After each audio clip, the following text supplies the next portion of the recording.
but never got the chance to ask. So join us every Saturday, 10 a.m. till noon on GB News, Britain's news channel.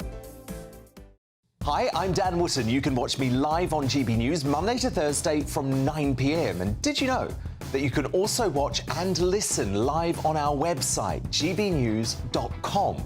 You'll always be up to date on the latest breaking news, as well as enjoying the best stories, opinions and shows. You can even join the debate under our live player as you're watching. So head straight to gbnews.com on TV, radio and online. GB News, Britain's news channel.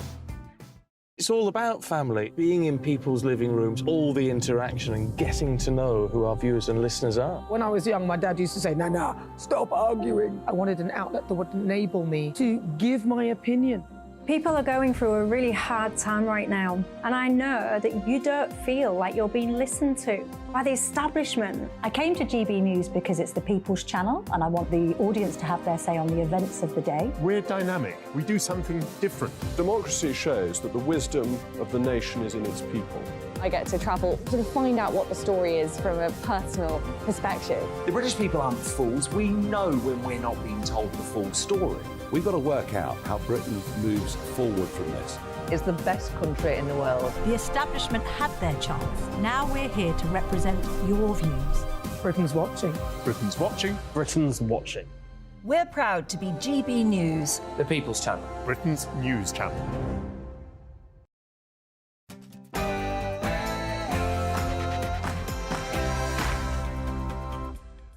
Hello and welcome to Saturday Morning Live with Esther and Phil. And we've got a revealing show for you today. We're going to explain the secrets to a successful political marriage. We'll be sharing our views, but actually we're going to be speaking to Christine Hamilton too, particularly after Trudeau separated from his wife and Melania Trump has gone missing in action. We've got some tips, haven't we, for a successful Who's marriage? to say ours is successful?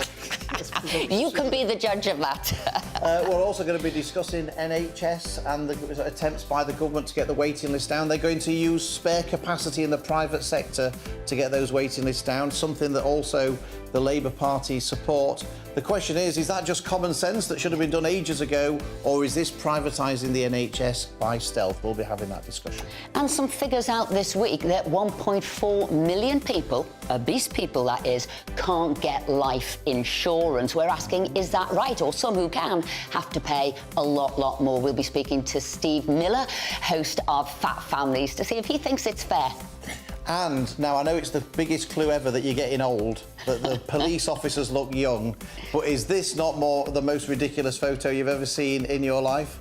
How young these police officers look? Are they too young? Are they going to be of any use at all if a fight breaks out? We're going to be speaking to a detective from the Metropolitan Police to see what he thinks about whether or not these police officers are too young. Baby-faced.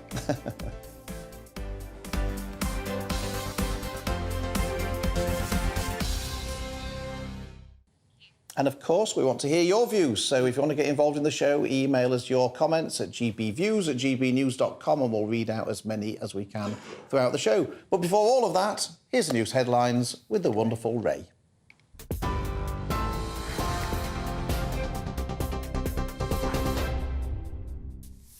Good morning. 2 minutes past 10, here's the latest. The Met Office is warning of possible danger to life as Storm Anthony hits parts of the UK. They've issued an amber warning for southwestern parts of England and Wales between 11 a.m. and 7 p.m. Strong winds could cause flying debris, power cuts and travel disruption. Meanwhile, a yellow weather warning for rain is in place for Northern Ireland, with flooding possible. Weather journalist Nathan Rao told us what to expect.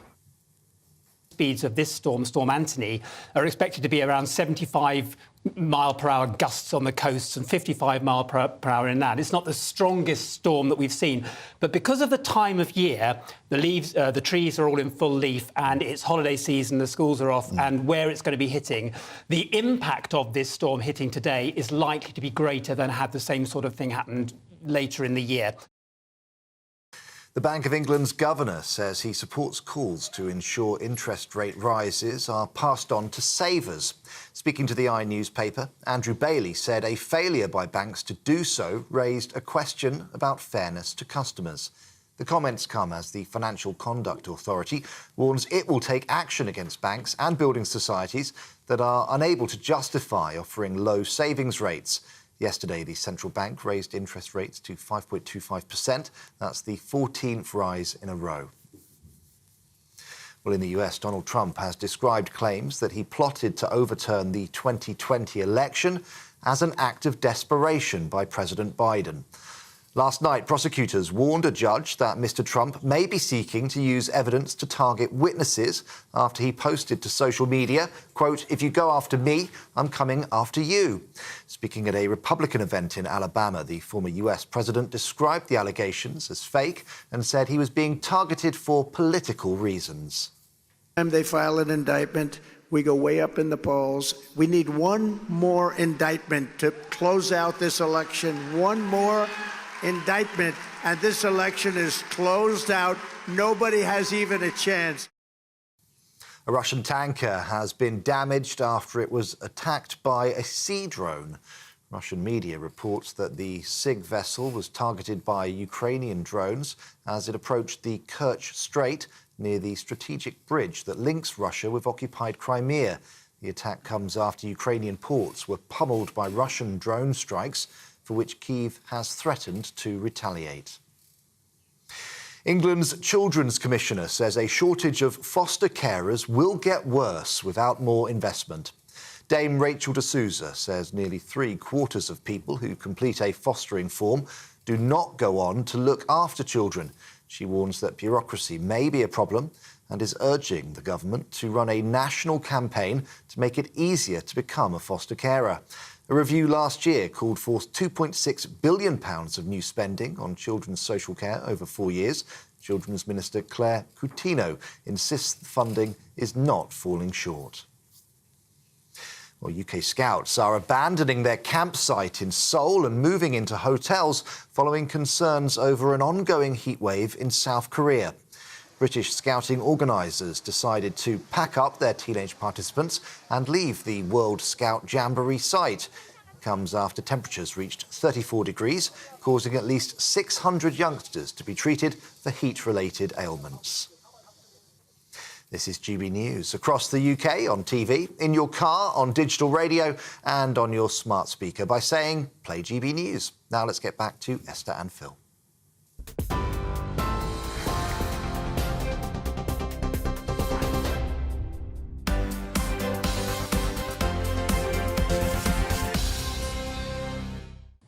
Thanks there, Ray. Now, to look at the top stories of today, we're delighted to be joined by former Labour Party advisor Matthew Lazar and broadcaster and journalist Mike Parry. Yes, thumbs up. Absolutely. Matthew, go on. What have you got in today's... what have you seen? The story on HS2 is really interesting. I mean, you know, those of us northerners know that this saga seems to be going on forever and ever. And this week, there's several watchdogs on this, but one of the watchdogs has said that it's given the project a red line. Thinks it's unachievable. And I think, you know, there's a big question about whether or not it carries on and whether or not it ever goes north of Birmingham. And I think in particular, this is, if we have a change of government, this is going to be one of those big decisions that the new government's going to have to make very early on. And that was the Infrastructure Projects Authority that said red rating. Basically, it's not going to happen, is basically what it's saying. Now, some of us have been calling for that for a long time. I mean, I don't know, Mike, do you think HS2 is a good idea? I don't. I think it needs to be gotten rid of. If we cancelled it now, we'd still save 100 billion. Because like all projects in this country, it starts off at 40 billion. We knew full well it was going to shoot up and shoot up. It'll shoot up more. The other thing I've got about it is there's a big northern bias on this panel here, OK? Why didn't they start HS2 in the north and come south? Why didn't they join Newcastle to Leeds and Leeds to Manchester and then try and revive the economy of the north? Because in the south, if you start in the south, all you're doing is sucking more people into the south. You're not pushing them out. I think it's a ridiculous project. It's a vanity project by David Cameron. And the first thing I would do, if I had anything to do with the decision-making process, is scrap it. Do you think what do you think Labour will do if they get into? Because it's a big, it's going to hand over to them. They've always been big supporters of HS2. Well, officially they've been big supporters of HS2, but quite a few people turned on it. Alistair Darling, who was the Chancellor, who signed off the early work just at the end of the last Labour government, then came out against it. Peter Mandelson, who was pro-it, came out against it. But the official party policy has been to stick with it. Is that because Lord Adonis, who's a Labour peer, who had the idea, is held in such high esteem that most people thought this clever guy must be right? Well, I think originally they thought that. I think now the interesting thing is it's the northern mayors who are pro-rail. I actually think they should be pro, as Mike says, they should be more pro-northern powerhouse rail, whatever it's called. But they've scrapped a lot of the northern end of it, haven't they? But it's these northern mayors who are going to hold the Labour Party to... They do say that you can't have the northern powerhouse rail unless you've got HS2 to fit I've never quite understood that. No, I think that's cobblers. But I think that Andy Burnham in Manchester, Tracy Braben in Leeds, and whoever becomes the mayor in the northeast of the new authority there, they are going to be a really big kind of counterweight. That's a balance between north and south. We know now that the station at Euston, which might receive the HS2, might not open till 2046. By that time, you know, we'll have invented the technology that they had in Star Trek. Beam me up, Scotty. We won't need trains. Replaced by AI. Yeah. What's your story? Well, I'm fascinated by the development in this people smuggling story. So, headline on the front of the Daily Mail: £2,500 to smuggle foreign criminals out of the UK. So they come here, right, they come here illegally, they then set up illegal businesses, the cops then spend millions of man-hours chasing them down, find them, and guess what? When they get bail, the people smugglers are offering a service on TikTok to export them back to where they came from for £3,000. I mean, it's an outrage, honestly. I've said from the start that a lot of illegal immigrants who come here, a lot of people seeking asylum, come here because they are criminals. Why do you think towns in Albania and Romania are half empty now? Because all the young men have left those countries to come here. And the reason they've done it is that whatever profession you pursue, you go where conditions are better for your business. And conditions for crime in this country are very, very good because we are the easiest going country in the world. In Romania, if they start messing around, they get a baton across the head, they get dragged off to jail for 6 years. In this country, it's laissez-faire. Oh, they're seeking asylum, we've got to have special considerations for them. There's a huge, massive... Why are these people wanting to leave, then? Why are they wanting to pay £2,500 to leave? That's because they might be under criminal investigation and find themselves... Maybe the government should employ these people smugglers to get them out. That sounds like cheap at half the price. I totally agree. I mean, this is... around the world, this is slowly overtaking drugs as the most profitable industry, people smuggling. Billions and billions of pounds displacing people all around the globe. Unfortunately, or fortunately, we're a magnet for it because we're such a great country. Great country or a soft touch? Well, a soft touch, I agree, but the problem is, where do you cross the line from being civilised and, you know, liberal thinking and all that, to trying to crack down on people who are taking advantage? Do you not think that one of the main reasons why people want to come here as economic migrants is because they speak English and therefore they want a job? Yeah. The best place to get a job is where they speak the language, where they don't speak German, they don't speak French, they speak English, and so that's the magnet rather than it being anything else. But I think another magnet is we don't have identity cards in this country, so it's very, very easy to get involved I in the wonder black about economy. the ID. You've got passports. Why do you need an ID card if you've got a passport? You just have fraudulent ID cards. Because if you're working in the black economy, you're not going to be asked for identification when you want to get a job anywhere. We might do a debate on ID cards at some point. Oh, I mean, the Labour government there tried to introduce them, and it was the Tories who, particularly David Davis, who was then the... And me. Yeah. And me. I was against them at the time as well. Have you changed your mind? No, I haven't, no. But you see the point, if you've got a passport, you've got a form of ID, why introduce another form of ID which would need another form of checks that could also be a black economy in them and cost people a lot of money? What's wrong with your passport? Why a new ID card? If it's a legitimate job now, you are meant to show your passport. So I'm not sure if it's a black economy job, whether they're going to be asking for any ID, whether it's a passport or an ID. No, they're not, but they can move around without being traced, if you see what I mean. I mean, electronic tracing of identity cards can be done now by cameras and that sort of thing, you see what I mean? Whereas if they don't have an identity card, they can move more freely. Mike?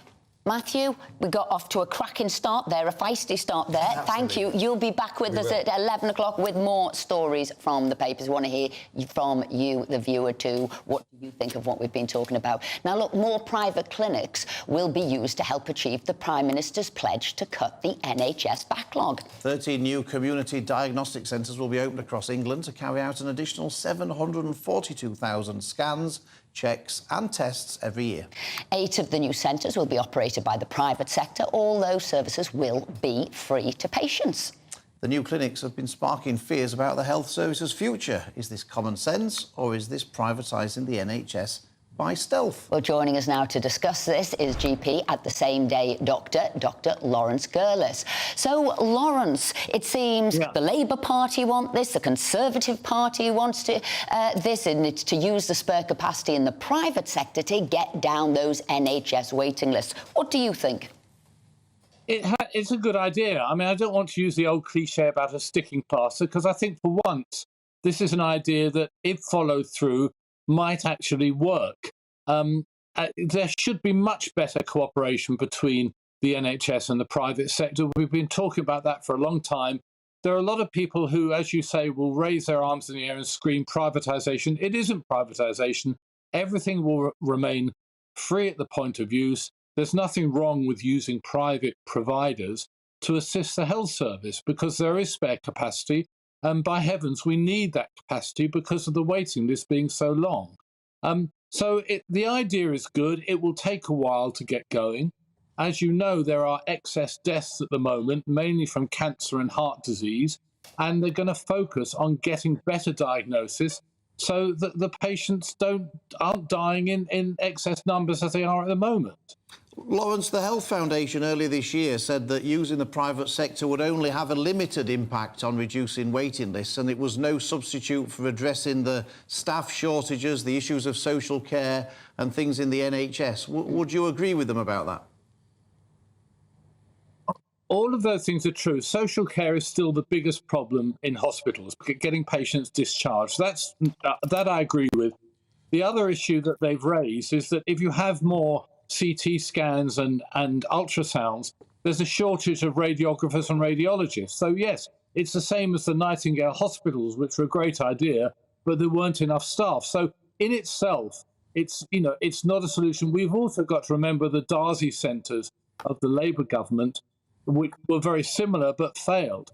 But the idea, the thinking is good. So we shouldn't pour too much cold water on this, because the idea of working with the private sector has to be applauded and has to be followed through. And we need to get the staffing up and address those other issues, such as social care. Lawrence, some people will say they think this is sort of privatisation through the back door. And I've had this debate with people. I said, but if it's still if it's still free at the point of delivery, what does it matter? And they say, no, you're fundamentally changing the NHS. Is that right? It's not right at all, Esther. And as you know, there are some people that want everything, even, you can't even contract out a cleaner or an IT service. Of course, every business has outside contracts. It's no different from that. You can't employ every single person by the NHS. Most of general practice is contracted to private providers. So no, it's not privatisation. But as soon as you try to do anything different to the NHS, there are going to be pressure groups that raise their arms and scream privatisation. This is a good idea, and it will remain free, exactly as you say.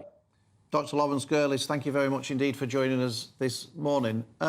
Matthew, it's quite interesting in the Labour Party's approach to this, because in many respects I wouldn't have expected them to be saying to the government, you should have done this sooner. You should have done this sooner. Is this, did it come as a surprise to you? Well, not with Wes Streeting as the Shadow Health Secretary and possibly the next leader after Mr Starmer, because, I mean, Wes is a very, very... Would you support Wes as the next leader? I would say, well, there isn't going to be a vacancy for a while, but Wes is a good friend of mine, and I also think he's an amazingly talented guy. I mean, he's got a great backstory, grew up in a poor single-parent family in East London. He's just written his biography. You know, when your mates were younger and you were writing their autobiographies, you know you're getting old. I'd say Kia, watch out. There's quite a big chant up for Wes. But Wes is absolutely. There's certainly people do rate him. The thing about Wes is a very pragmatic politician, so he will be very firm about holding the line that it's getting patients treatment rather than who's providing the service. But there are lots of people who say, well, you know, there's a fundamental principle here that taxpayers' money shouldn't go to be into the pockets of shareholders of private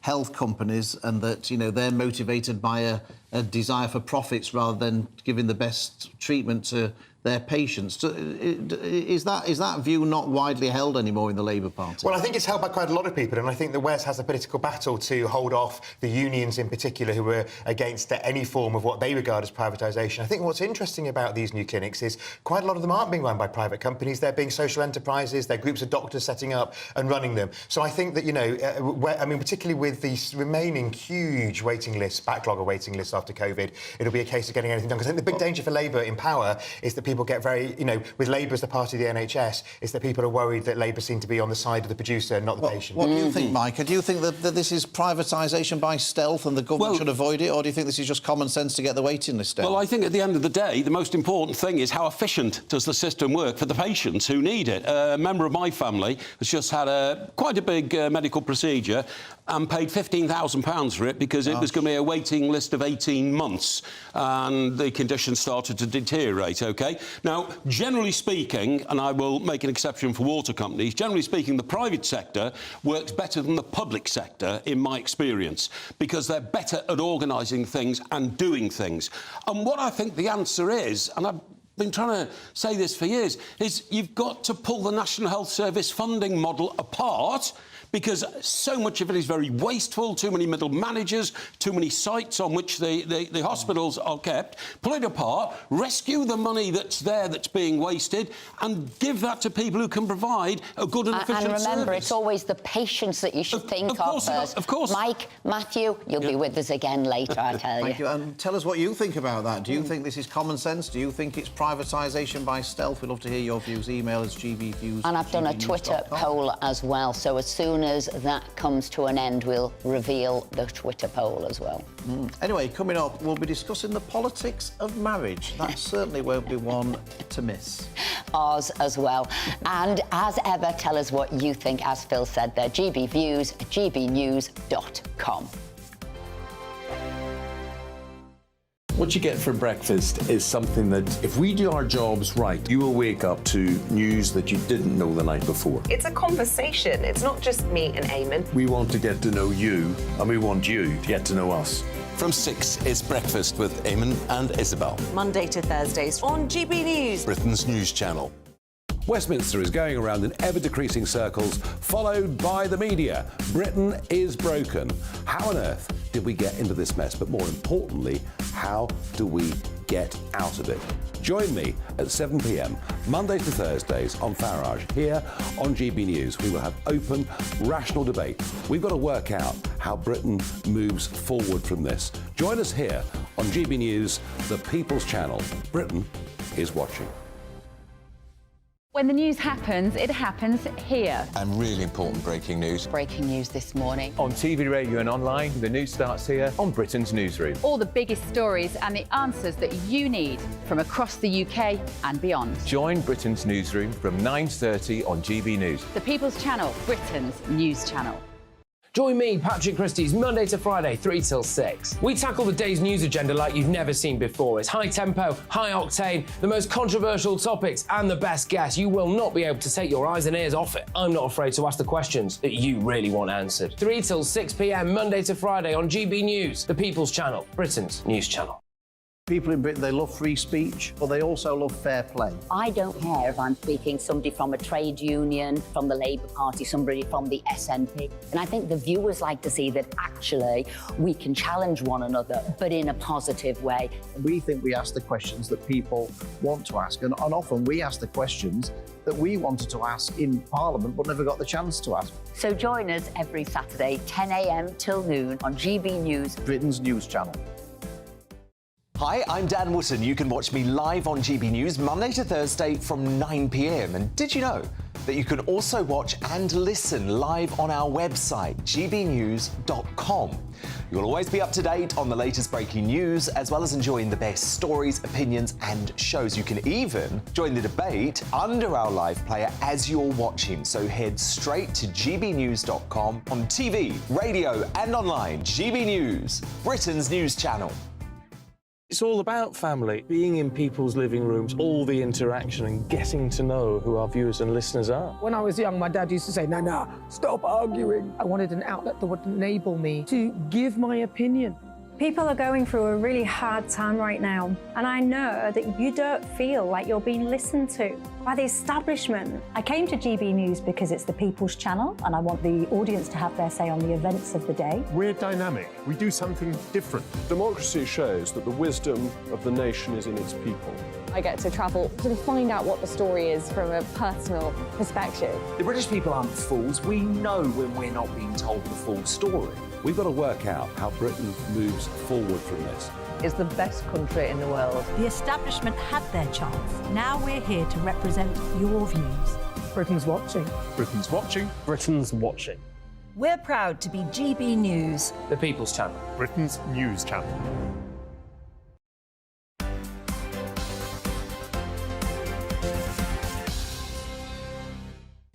Welcome back. It's 10:23. Now, Canadian Prime Minister Justin Trudeau and his wife Sophie announced on Wednesday via Instagram that after many meaningful and difficult conversations, they are separating after 18 years of marriage. Now, we, of course, met in politics. We got married in politics. I had particularly a tough time in politics, and actually those difficulties brought us together. But for a lot of people, those difficulties in politics can lead them and push them apart. So what's the key to success? How do you sustain a marriage in politics? Well, who better to ask than author and broadcaster Christine Hamilton, who I think I'm right in saying, Christine, I think you celebrated your 40th wedding anniversary to former MP and former member of the Welsh Assembly, Neil Hamilton. So before we come on to your secret of success, why do you think it is that so many political marriages fail? Well, I think actually Esther put her finger on one reason why they are a success when she said that you two met in politics. You both knew what was coming, you both knew what it involved, and you really have gone 100%. You're both MPs.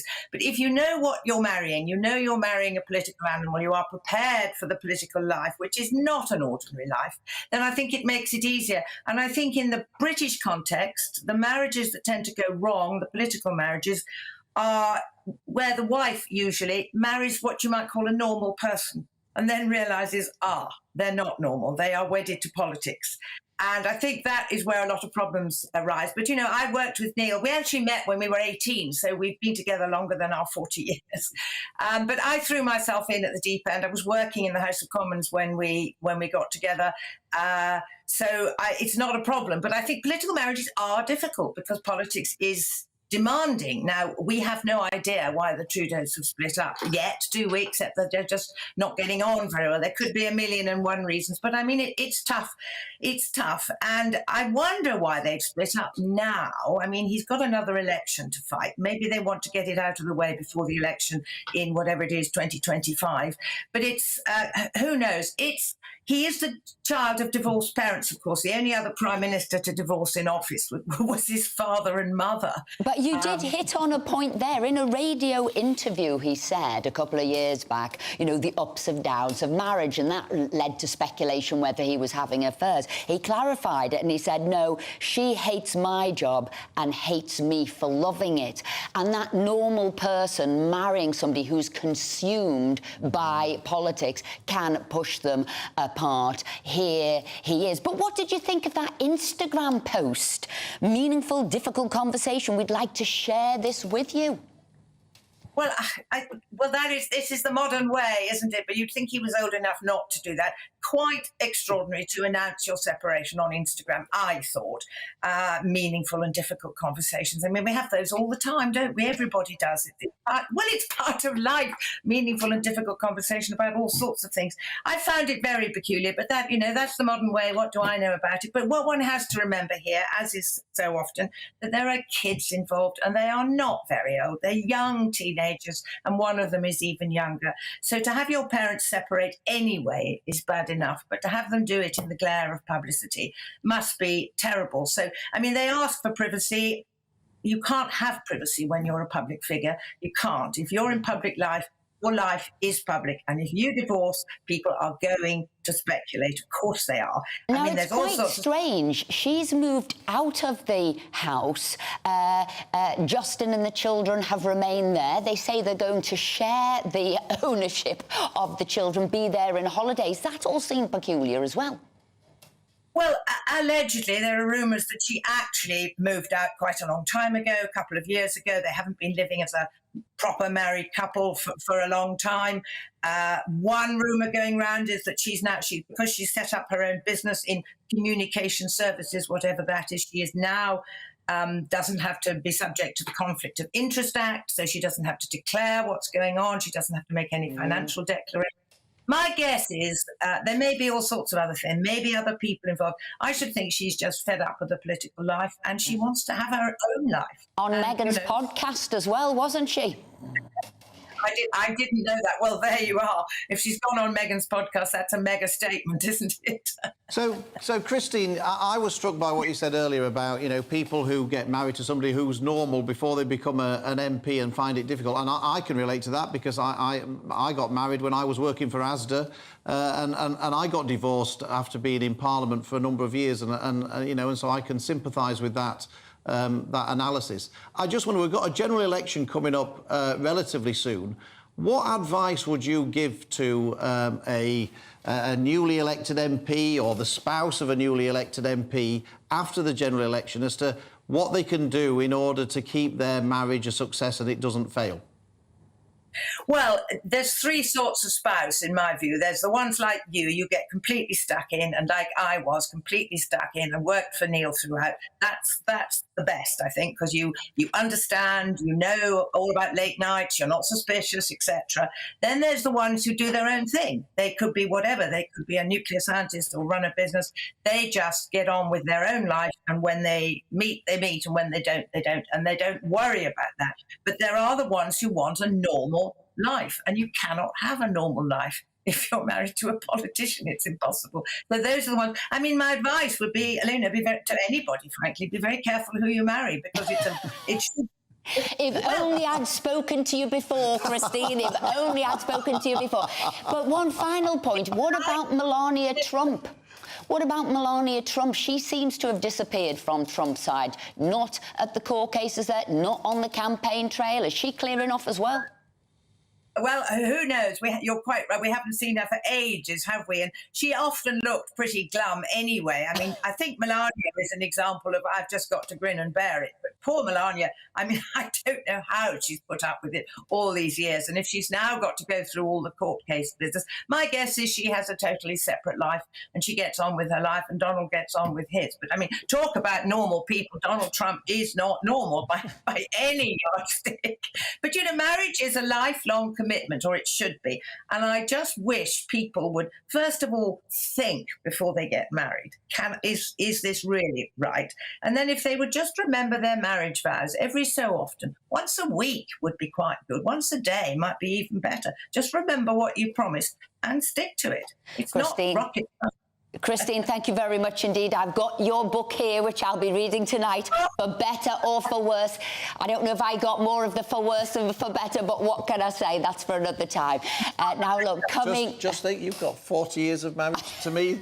Just see just how pleased that makes you think. We'll talk about why we got together, and actually it was because of the tough times of politics, and actually you do need somebody who's very solid and stands by it, and that was Phil. But look, coming up, should your weight affect the cost and chances of getting insured? More than 1 million people in Britain are now too obese for life insurance. And have you seen the baby-faced cop? Stick around to see. But first, here's the weather. That warm feeling inside. From Boxed Boilers. Proud sponsors of weather on GB News. Hello, my name's Rachel Ayres and welcome to your latest GB News weather forecast brought to you by the Met Office. So it's a wet and windy start to the weekend with Storm Anthony crossing the UK. This is going to bring some particularly strong winds to southern parts of Wales and southwest England, particularly into this afternoon as Storm Anthony starts to move eastwards. We'll see some heavy rain as well, some thunderstorms across central and southeastern parts of England, as well as some heavy showers across eastern and central parts of Scotland into this afternoon. But it is those winds that could bring some pretty significant impacts, so do take care if you are out and about today. Feeling pretty unpleasant with those temperatures barely getting to 20 Celsius across the south through today. As we go into this evening, though, Storm Anthony will start to pull away to the east. But for East Anglia and southeast England, we could still see some pretty blustery conditions as well as some outbreaks of rain into the early hours of Sunday. Elsewhere, though, with winds becoming lighter and some clear skies developing, temperatures will drop a little bit more readily tonight. So in some rural areas, temperatures dropping into the single figures. So a brighter start for Sunday compared to this morning, with that rain slowly clearing away from the east. Elsewhere, a mixture of sunshine and showers, and these could be heavy in some places in the north, but feeling more pleasant with lighter winds and those temperatures just getting into the low 20s in places. That warm feeling inside. From Boxed Boilers. Proud sponsors of weather on GB News.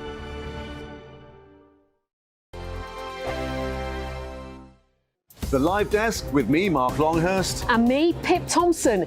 It's here Monday to Friday on GB News. From midday, we'll bring you the news as it breaks, whenever it's happening and wherever it's happening, from across the UK and around the world. Refreshing, feisty, but with a bit of fun too. If it matters to you, we'll have it covered on TV, radio and online. Join the Live Desk on GB News, the People's Channel, Britain's news channel. Weeknights on GB News from 6 p.m. You'll always get drama. Please stop, Michelle. I know, yeah. Please stop. Should I just shut up? Romance. You like me, I like you. There you go. There you are. Well, don't tell anybody. Adventure. Etc. That's the whole point. But and action. Sergeant would read my superstar panel. They're already at it. They're fighting. It's going to be quite a show. Only on GB News, the People's Channel, Britain's news channel. So Jubes and Kerr, we tackle the issues of the day with real robust debate, both sides of the fence, battling it out with me in the middle with my forthright opinions and views. And often really interesting things happen because you start with a position and then by the end of the debate you find actually, well, I might not have thought about that one. What we need in this country is two new political parties. You should maybe think about doing a 2024 calendar. I'm Michelle Dewberry and I'm keeping you company right through until 7 o'clock this evening. GB News, the People's Channel, Britain's watching. Monday to Thursday, 9 p.m. till 11 p.m. Join me, Dan Wootton. I'll bring you the sharpest takes and hottest debates. Do you not believe in prison? I don't believe in prison. I'm completely stunned. I guarantee you there'll be no spin, no bias, no censorship. I actually was personally quite offended by it. And no reason to go to bed. So I guess they've always been quite woke. That's Dan Wootton tonight on TV, radio and online. Monday to Thursday from 9 p.m. till 11 p.m. on GB News. The People's Channel, Britain's news channel. In a world of dull and predictable radio and TV shows. Oh, hi. On Mark Dolan tonight, we've got big guests. We drill into the big stories of the day. The show adds up to a brilliant listening and viewing experience. Mark Dolan Tonight is the most entertaining current affairs show ever, and that's a fact. That's Mark Dolan Tonight, Friday, Saturday and Sunday from 9. Only on GB News, Britain's news channel. Like all families, we have arguments every now and then, but actually we agree on what the mission of GB News is, and that's the most fundamentally important thing. GB News provides the kind of platform that lets all voices be heard. We don't hold back. We're free to say what we really think. Just because some people who live in a tiny little Westminster bubble think that their particular story is important, that's not the most important story for me. And often they will be difficult stories, stories that you won't find on the establishment media. Because what people think in the north of England may be very different to what they're thinking in the home counties. We're going to carry on telling the world what life is really like for households up and down the UK. We love to be in your car, in your kitchen as you're having your breakfast. Whatever you're doing, you are part of the show. If it matters to you, it matters to us. Britain's watching. Britain's watching. Britain's watching. We're proud to be GB News, The People's Channel. Britain's news channel.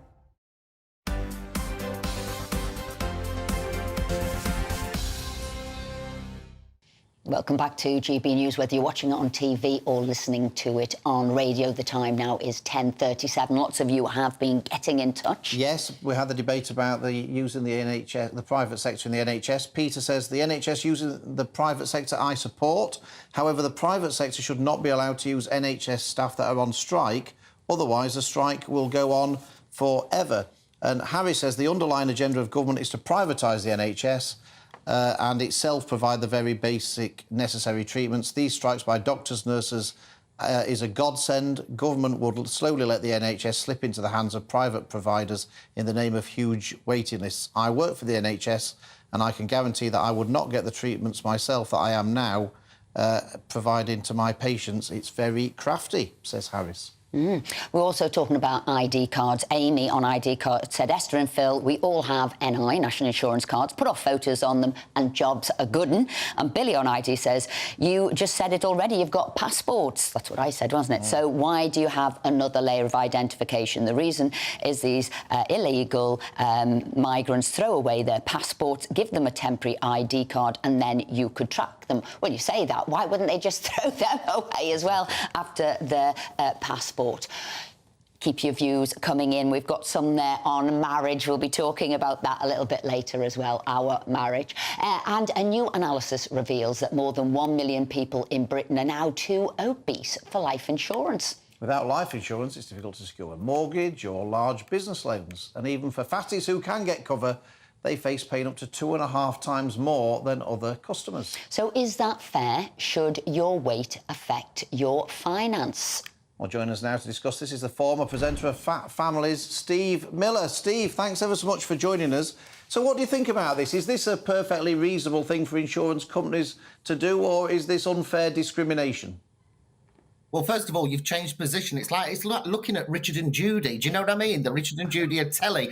Listen, right, let's be down to earth and use a bit of common sense here. What we decide to be as an individual is our choice. However, if you choose to be too fat, then unfortunately you may have to pay for it and pay a dividend for it, right? I'm no fan of insurance companies. However, I think on this, they're right. They are a business at the end of the day. We know that if you are very obese, what that means is you're likely the old ticker isn't going to work very well later on in life. And also, you're putting yourself at risk of living with dementia as well. The research is solid on that. I think what we've got to get out there, the message is listen, I tell myself every day, being a chubster is a choice. And I used to be a right hawker, right? So I think they've got it right on this. I think it's fair. And motivation, of course, is carrot and stick. Yes, it's important to support people with the carrot and the love and all of that. But sometimes you've got to give the chubby finger, get the chubby finger out and say, come on, you make a choice to get slimmer or you're going to pay more for your life insurance, or in fact, you're not even going to receive it. Yeah, and it came out as a news story this week. Probably the number, 1.4 million people weren't getting life insurance. But it's not new, is it? I know friends who are already paying significantly more, have done for a while. I kind of thought that would have been enough to spur me on to lose weight. It's a bit like when smokers were told you had to smoke outside. I always thought that would have been enough to stop smokers smoking. Yeah, well, it may be that the rate has to increase to encourage people to, start taking responsibility for their bodies. In fact, I have a good friend who is a smoker, good old Kit. She gave me the advice this morning. She said, yeah, it's absolutely right. It's like smoking. I can't really afford to carry on anymore. So it may be that the rate of premium, or whatever it's called, has to increase even more. The key here is that we need to get over in the UK the point that being fat is a choice. And I hear it all the time where people say to me, yeah, but if you're on medication or you've got, you know, psychological issues going on, I accept that. It makes it more challenging. However, there is always a solution. We have to give people hope. If you don't give people hope, what happens is you disempower them. Oh, I think we were... No, he's still with us. We could still hear him. Those words of advice were coming across loud and clear. I guess the final question, Steve, really on this. I mean, this applies to people who are severely obese. These people with a body mass index of over 40. So that is pretty high. What is the best? I know, you know, it's all about willpower and all the rest of it, and it's a choice. But what's your best tip for people who are, you know, they want to lose weight, they're finding it difficult? What's your best tip for them for how to do it? My absolute number one is to never follow a restricted diet, because you will feel as though your knickers are becoming so tight you want to jump out of them, right? So never diet, and instead follow the 80-20 style of living, eating 80% well and 20% a bit of what you fancy, but also having a personal responsibility, being quite firm with yourself and having a purpose, having a reason to do it and to live by that person. I'm talking about marriage and relationships. Listen, which I know you were earlier, if you're in a dead relationship, ditch. It makes you fat. Steve Miller, always a pleasure to have you on. See you very soon. Now, that's quite interesting tips to lose weight. I got told what you need to do is get a smaller plate. Plates seem to have got bigger and bigger over the years. So what you have your dinner off, get a smaller plate. And somebody also said the colour was important. White plate, you seem not to load it so much. A coloured plate, you put loads and loads on. Yes. I think having a nagging wife is probably the best way of losing weight. Who would that be? Because I don't think it sounds like me. Obviously not me as a nagging wife, but somebody else who could possibly be a nagging wife is what it would be. Anyway, Phil, carry on.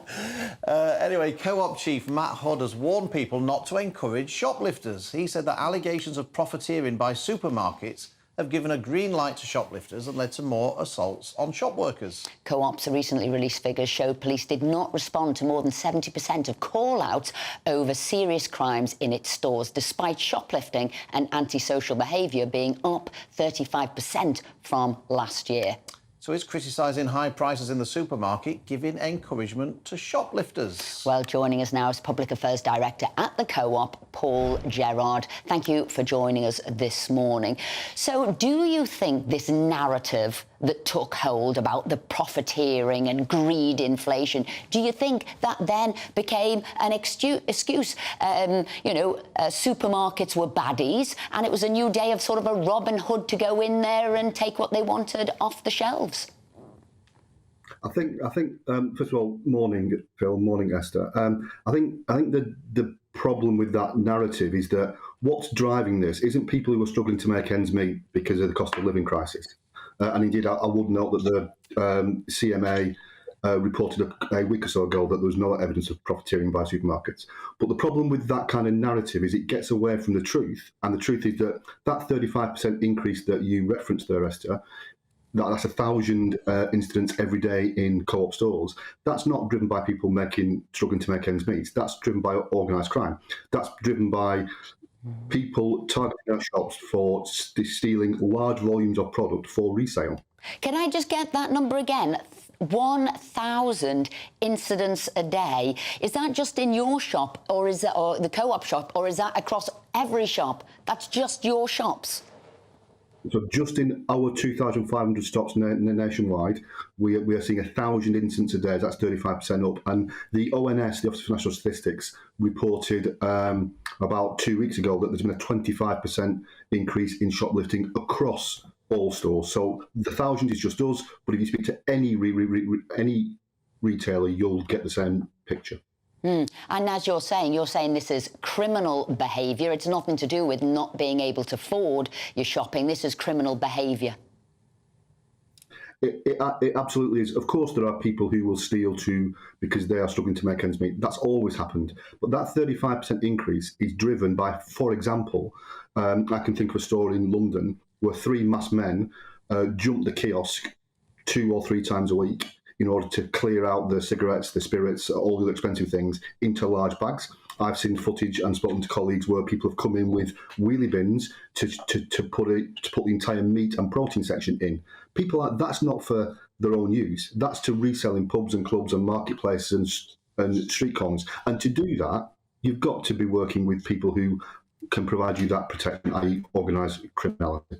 And Paul, I mean, what do the government have said that they're going to clamp down more on shoplifters, send more shoplifters to prison, that kind of thing? Do you think will that work? Will that deter shoplifting, or are the police not even interested enough to come and arrest them in the first place? I think that's the problem, Phil. I think the data we released last week said that, and bear in mind, we only report to the police serious incidents. We don't report someone stealing a ham sandwich. We report someone stealing £600 worth of spirits. They only attend for those serious incidents they do not attend in 71% of cases. So I think it's really good that you've got that the government is talking about a more stringent set of sanctions, but those sanctions only apply if the police turn up. And at the minute, the police are not turning up. And it's not even a case of not only not turning up. I've seen the response from certain constabularies that say that automatically treat crime in shops as shoplifting and therefore as 101. They tell us not to ring 999. Paul, I guess the even more serious issue than shoplifting is the assaults on frontline workers and people who work in supermarkets and other shops. I know the Co-op generally, and you personally, have been instrumental in bringing about tougher sentences for assaults on frontline workers. That law's been changed largely as a result of your campaigning. How's that shaping up? Is that acting as a deterrent, or are you facing the same problems with this as you are with the police taking shoplifting seriously? I think the moves by government last year to include tougher sentencing rules for attacks on shop workers was hugely welcome. 10 of my colleagues every day will get attacked.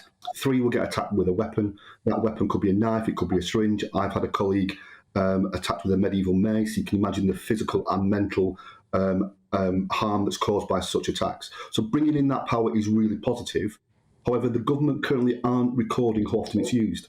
And I've been around for long enough to know that if you don't measure things, you will not manage them. So I cannot tell you how often that aggravated power has been used. On top of the fact that the police in general don't attend. Some do, and I'm a former law enforcement officer, Phil, and I understand that police are pressured, but when I look at things that people like Sussex have done, people like Nottinghamshire Police have done, where they've really focused on persistent and prolific, they've shown you can tackle this problem. And in tackling persistent and prolific shoplifting, you will also tackle violence and abuse. So I guess my frustration is that people like Sussex Police and Nottinghamshire Police have shown what you can do. We just need others to step up to the plate as well. Paul Gerard, thank you very much indeed for joining us this morning, and thank you for everything that you've done to campaign for protecting shop workers in the Co-op and elsewhere. It's appreciated. Phil, you know, Paul there said it had gone up 35% in the last year. Well, if you remember, the year before that, it had gone up significantly, almost doubled attacks on shop workers. During lockdowns, like people didn't have any patience whatsoever. If something wasn't in the shop, it was like people couldn't control the temper, and the first thing they'd do was have some sort of confrontation with the shop worker. The police do need to take it more seriously, absolutely. Now, go on, Phil. Have you seen the baby-faced police officers? Well, this week, West Yorkshire Police posted a picture on social media of 2 of their latest recruits. And there they are. They recently joined the Uplift programme in West Yorkshire, but have been subjected to heavy online criticism. Yes, Superintendent Helen Brazier stepped in to defend the young recruits, saying she was incredibly disappointed by some of, the responses and some things that have been said on Twitter. And I was looking at some of them, and they were quite cruel. Some of them said, have we got mother care bouncers there? Some of them said, has mum given him permission to be out late? Others was PC milk round. And one of them said, I bet you that was the first time he's been between 2 women. So they were all very cruel there. But they also said, showing that picture, somebody else said, was that such a bright move either? Because they knew they were going to have that abuse. Why did they put that picture out there? They did look very young. It's not just that we're getting older. The the police said that they've got the skill set to make very good police officers. So are you not? Do you not? Look at that picture there. If you're looking at the picture, the young blonde lad does look, right, he does look about 12. That's because you're getting old. I don't, even though I am getting old, I can tell you that looks like a young, very young schoolboy. Don't get me wrong, I'm sure he's going to make a brilliant policeman. I'm not questioning that, but really... Well, you are questioning that. No, I'm saying he's going to make a good one. You are questioning No, that's a question. Is he now? Is he trained now? Is he? But you've put him up there for abuse, haven't you? Put them up there in a way for ridicule. The thing that I don't understand is that, you know, when you're a police officer, you spend your first 2 years on probation before you can specialise as a detective or whatever. I'm looking at those pictures there and I'm thinking, you know, a massive fight breaks out on a Friday night in a town centre. And that You'd soon have me sorting it out, wouldn't you? Yeah, well, I feel sorry for anyone who got on the wrong side of you in that situation. But is it not fair to say, is that young police officer there, what use are they going to be in a big brawl in the town centre when some arrests need to be made? Well, you see, that was the other points that were coming through. It said, seriously, those people up against hardened criminals, seriously, those people of a Saturday night in a town centre where a fight breaks out. That's what they were saying there. It seems that they've got rid of the sort of physical requirement, doesn't it? You know, it's they seem to have got that rid of those physical requirements, and I think maybe they need to be brought back because you've got to have some physical presence. Of course you do. If you're running after somebody who's getting away, somebody who's robbed a shop or whatever it is, you need to be physical enough. What we've been talking about there, attacks on shop workers. If you're going to have to go in and stop an affray, call somebody to account, you do need to be quite a burly person, don't you? Let us know what you think about that. Email us gbviews@gbnews.com. Are we being smallest, or do you want a bigger physical presence from a police officer? Is it smallest or youngest? I don't know what it is. Baby facest, I'm not sure. Anyway. Coming up, we're going to go to the Woke Awards. We'll be joined by Ollie London to discuss all those wokies and their woke goings-on. And following the furore over a Conservative MP's leaflet to his constituents, we're asking, would you like to live near to a Gypsy and traveller encampment? Stay with us. We will be right back to discuss all of those issues. Looks like things are heating up. Boxed Boilers, proud sponsors of weather on GB News. Hello, my name's Rachel Ayres and welcome to your latest GB News weather forecast brought to you by the Met Office. So it's a wet and windy start to the weekend with Storm Anthony crossing the UK. This is going to bring some particularly strong winds to southern parts of Wales and southwest England, particularly into this afternoon as Storm Anthony starts to move eastwards. We'll see some heavy rain as well, some thunderstorms across central and southeastern parts of England, as well as some heavy showers across eastern and central parts of Scotland into this afternoon. But it is those winds that could bring some pretty significant impacts, so do take care if you are out and about today. Feeling pretty unpleasant with those temperatures barely getting to 20 Celsius across the south through today. As we go into this evening, though, Storm Anthony will start to pull away to the east. But for East Anglia and South East England, we could still see some pretty blustery conditions as well as some outbreaks of rain into the early hours of Sunday. Elsewhere, though, with winds becoming lighter and some clear skies developing, temperatures will drop a little bit more readily tonight. So in some rural areas, temperatures dropping into the single figures. So a brighter start for Sunday compared to this morning, with that rain slowly clearing away from the east. Elsewhere, a mixture of sunshine and showers, and these could be heavy in some places in the north, but feeling more pleasant with lighter winds and those temperatures just getting into the low 20s in places. Looks like things are heating up. Boxed Boilers, proud sponsors of weather on GB News.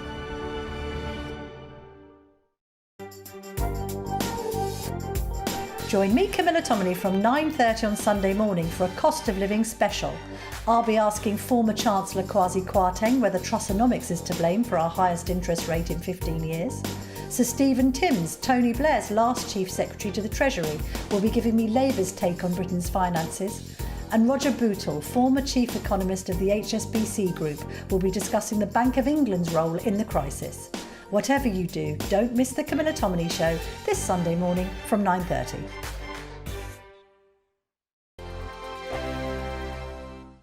Would What you get for breakfast is something that, if we do our jobs right, you will wake up to news that you didn't know the night before. It's a conversation. It's not just me and Eamon. We want to get to know you, and we want you to get to know us. From 6, it's Breakfast with Eamon and Isabel. Monday to Thursdays on GB News. Britain's news channel. Westminster is going around in ever-decreasing circles, followed by the media. Britain is broken. How on earth did we get into this mess? But more importantly, how do we get out of it? Join me at 7 p.m, Monday to Thursdays on Farage, here on GB News. We will have open, rational debate. We've got to work out how Britain moves forward from this. Join us here on GB News, the People's Channel. Britain is watching. When the news happens, it happens here. And really important breaking news. Breaking news this morning. On TV, radio and online, the news starts here on Britain's Newsroom. All the biggest stories and the answers that you need from across the UK and beyond. Join Britain's Newsroom from 9:30 on GB News. The People's Channel, Britain's news channel. Join me, Patrick Christie's, Monday to Friday, 3 till 6. We tackle the day's news agenda like you've never seen before. It's high tempo, high octane, the most controversial topics and the best guests. You will not be able to take your eyes and ears off it. I'm not afraid to ask the questions that you really want answered. 3 till 6 p.m, Monday to Friday on GB News, the People's Channel, Britain's news channel. People in Britain, they love free speech, but they also love fair play. I don't care if I'm speaking somebody from a trade union, from the Labour Party, somebody from the SNP. And I think the viewers like to see that actually we can challenge one another, but in a positive way. We think we ask the questions that people want to ask, and often we ask the questions that we wanted to ask in Parliament but never got the chance to ask. So join us every Saturday, 10 a.m. till noon on GB News, Britain's news channel. Hi, I'm Dan Wootton. You can watch me live on GB News Monday to Thursday from 9 p.m. And did you know that you can also watch and listen live on our website, gbnews.com? You'll always be up to date on the latest breaking news, as well as enjoying the best stories, opinions and shows. You can even join the debate under our live player as you're watching. So head straight to gbnews.com on TV, radio and online. GB News, Britain's news channel. It's all about family, being in people's living rooms, all the interaction and getting to know who our viewers and listeners are. When I was young, my dad used to say, "Nana, stop arguing." I wanted an outlet that would enable me to give my opinion. People are going through a really hard time right now, and I know that you don't feel like you're being listened to by the establishment. I came to GB News because it's the People's Channel, and I want the audience to have their say on the events of the day. We're dynamic. We do something different. Democracy shows that the wisdom of the nation is in its people. I get to travel to find out what the story is from a personal perspective. The British people aren't fools. We know when we're not being told the full story. We've got to work out how Britain moves forward from this. It's the best country in the world. The establishment had their chance. Now we're here to represent your views. Britain's watching. Britain's watching. Britain's watching. We're proud to be GB News, The People's Channel. Britain's news channel.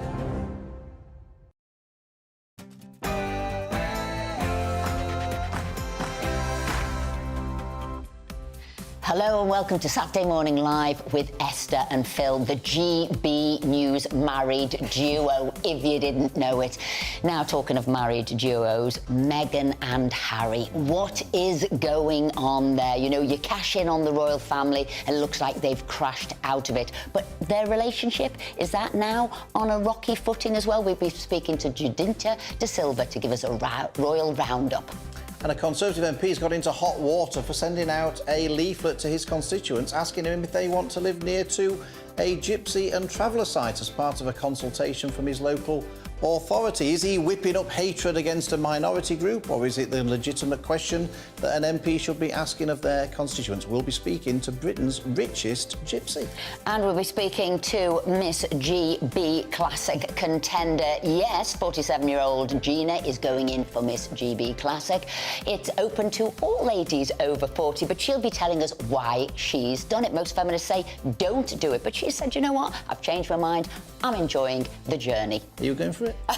They might need vintage for me, not classic. And of course, as always, we will have the latest sport and showbiz with the wonderful Aidan McGee and the even more lovely Hayley Palmer. All of that to come.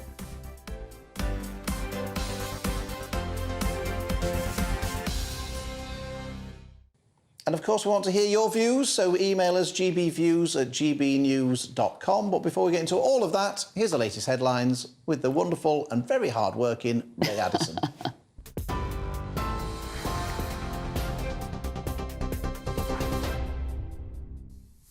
Good morning. Thank you very much to you both. 1 minute past 11, our top story this morning. The Met Office is warning of possible danger to life as Storm Anthony hits parts of the UK. They've issued an amber warning for southwestern parts of England and Wales between 11 a.m, which is now, and 7 p.m. this evening. Strong winds could cause flying debris, power cuts and travel disruption. Meanwhile, a yellow weather warning for rain is in place for Northern Ireland, with flooding there possible. Weather journalist Nathan Rao told us what to expect. The wind speeds of this storm, Storm Anthony, are expected to be around 75 mile-per-hour gusts on the coasts and 55 mile-per-hour inland. It's not the strongest storm that we've seen, but because of the time of year, the trees are all in full leaf and it's holiday season, the schools are off, and where it's going to be hitting, the impact of this storm hitting today is likely to be greater than had the same sort of thing happened later in the year. The Bank of England's governor says he supports calls to ensure interest rate rises are passed on to savers. Speaking to the newspaper, Andrew Bailey said a failure by banks to do so, quote, raised a question about fairness to customers. Comments come as the Financial Conduct Authority warns it will take action against banks and building societies that are unable to justify offering low savings rates. Yesterday, the central bank raised interest rates to 5.25%. That's the 14th rise in a row. Well, in the US, Donald Trump has described claims that he plotted to overturn the 2020 election as an act of desperation by President Biden. Last night, prosecutors warned a judge that Mr. Trump may be seeking to use evidence to target witnesses after he posted a message to social media that said, "If you go after me, I'm coming after you." Speaking at a Republican event in Alabama, the former US president described the allegations as fake and said he was being targeted for political reasons. Every time they file an indictment, we go way up in the polls. We need one more indictment to close out this election. One more indictment, and this election is closed out. Nobody has even a chance. A Russian tanker has been damaged after it was attacked by a sea drone. Russian media reports that the SIG vessel was targeted by Ukrainian drones as it approached the Kerch Strait near the strategic bridge that links Russia with occupied Crimea. The attack comes after Ukrainian ports were pummeled by Russian drone strikes, for which Kyiv has threatened to retaliate. Amazon is experiencing a second day of strikes as workers walk out at its fulfilment centre in Staffordshire over pay. Meanwhile, another two-day walkout has begun at the company's warehouse in Coventry. The GMB union says this represents the biggest day of industrial disruption in the tech firm's history. The union says more than 1,000 are expected to take part. Dusara of Udin is GMB's regional organiser. She told us what they want. They've all had enough. They can't carry on living and sustaining on the wages that they are at the moment. They want better pay. It's as simple as that. They're not asking for the millions. They're asking for a sustainable living wage. England's Children's Commissioner says a shortage of foster carers will get worse without more investment. Dame Rachel D'Souza says nearly 3/4 of people who complete a fostering form do not go on to look after children. She warns that bureaucracy may be a problem, and she's urging the government to run a national campaign to make it easier to become a foster carer. A review last year called for £2.6 billion of new spending on children's social care over 4 years. Children's Minister Claire Coutinho insists the funding is not falling short. Well, UK Scouts are abandoning their campsite in Seoul and moving into hotels following concerns over an ongoing heatwave in South Korea. British Scouting organisers decided to pack up their teenage participants and leave the World Scout Jamboree site. It comes after temperatures reached 34 degrees, causing at least 600 youngsters to be treated for heat-related ailments. This is GB News. Across the UK, on TV, in your car, on digital radio, and on your smart speakers by saying, play GB News. Now let's get back to Esther and Phil.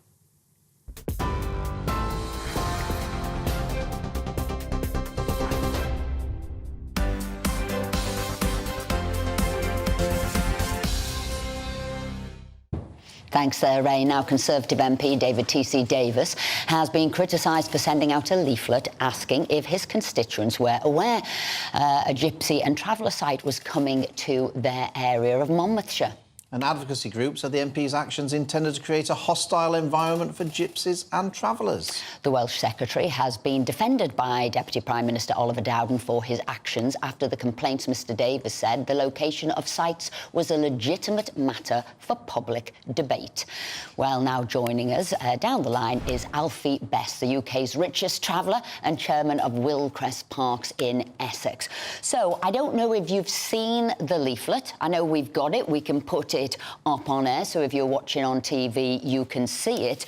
But did you have a problem at all there, Alfie, with an MP asking where an encampment should be sited? I haven't got a problem with it as such, because I don't actually expect any different type of treatment. That's what gypsies are up against day in and day out. They come with a stigma, unfortunately, and it's the last acceptable racism. If that leaflet said, would you be okay if we put a Indian or Pakistan or black encampment in the area, there would be uproar. But because it says gypsy or traveller, they feel that it's an acceptable way of carrying on, and it's not. But do you think that is 2 points there? Are you happy to use the term gypsy? Because sometimes people say it's not gypsy, it's travellers, it's gypsy. You're happy, obviously, with that terminology there. But it's not just about the encampment, you see. What people are concerned about is maybe how they leave the area, how they treat the area, what goes on in the area. I think this is the issue, isn't it? And you must have come across that yourself, these concerns, and the concerns born out of a reality. Of course, look, but they're two different things that you're talking about. One is illegal encampments, you know, where you do get a nomadic gypsy or traveller that turn up. And there are, what I would say about that is, of course, that's not right and that's not acceptable. But we're talking about a very small minority in a minority group where that happens. You know, there are good people and bad people in every creed, colour and race. So you can't stigmatise every gypsy because of certain situations that have happened on a small level. I don't know if it is small at the moment. I mean, Alfie, why do you think then that this, you call it discrimination, that it's the last acceptable form of discrimination? Why do you think it persists? Why do you think it is that so many people seem to be unwilling to want a gypsy and traveller encampment close to their home? Why do you think that is the case? Well, if you look at virtually every gypsy site that is built by the council around the UK, they're either next to an industrial estate or they're next to a sewage treatment plant. And I know this because I fly over most of them throughout the UK. You know, it's crazy when you actually visually see it. And why do I think that it's the last acceptable racism? Very simply, we're white. So because we're seen as white, it's not seen as racism. Now, I don't call it racism, I call it abuse. If I can just put it to another term, Bar Black Sheep is banned. Yet we still have songs from Cher, which, don't get me wrong, I'm a fan of, that says gypsies, tramps, liars and thieves. And that's one of the biggest hits. So, yes, it is the last acceptable racism. Alfie, can I say, for somebody who is in the area of Cheshire, where this summer we've had lots of, as you'll call them, illegal encampments, and the picture you're painting is slightly rosier than some of the issues we've had locally. You say it's a minority of a minority. I wonder, is that true? Are you painting a rosier picture there? Certainly seems that way to me. Look, I like to see myself as a realist. When somebody does something wrong, I'm the first person to stand up and say that's not right. And that includes gypsies or travellers. The business that we've built within the UK, we've been very blessed with how that business has grown. But being a gypsy myself, we were living on the side of the road. I lived in a caravan. We never left any areas with rubbish or anything else. And I know that many of my family were exactly the same. But you also asked me earlier on whether gypsy or traveller is not the right word to use. They're exactly the right words to use, because I'm a gypsy and a traveller is actually something different. There are 4 different types of gypsies and travellers, and this is one of the reasons they don't understand the background of the people they're dealing with.